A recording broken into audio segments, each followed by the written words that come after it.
50,000 रुपया मंगते हैं ऑपरेशन का, तो दवाइयां भी हैगियां ते लिखिया डॉक्टर ने, तो मेरी अम्मी फौत होई है, तो मेहरबानी करो। पैसे साढ़े कोल हैगे ने, थोड़े पैसे की जरूरत हैगी है।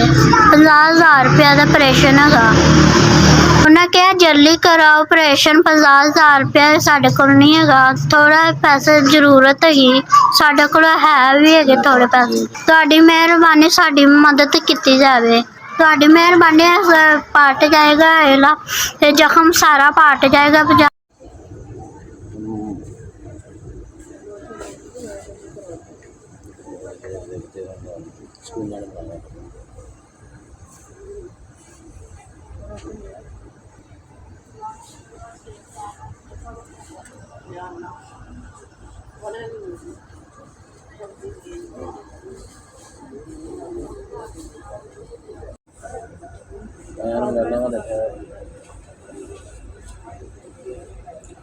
पूरी तस्वीर सामने ये बहुत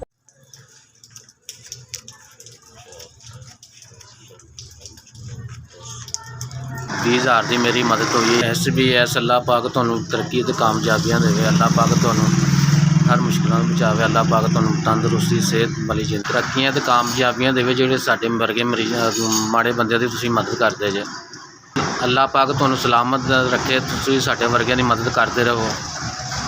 मेरी बच्ची दी तुसीं बड़ी मदद की, ना बहुत ज़्यादा देवे मालिक सोना, तुसीं मेरी बड़ी मदद की, तुहाडी बड़ी मेहरबानियां ने।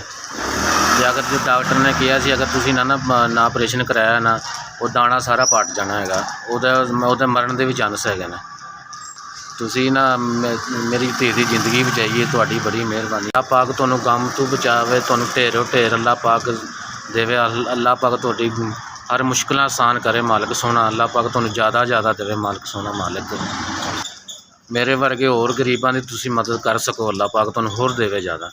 तुसीं मेरी बच्ची दे ऑपरेशन वास्ते 20,000 रुपया दिता, अल्लाह पाक तुहानू मदद की, अल्लाह पाक तुहानू बहुत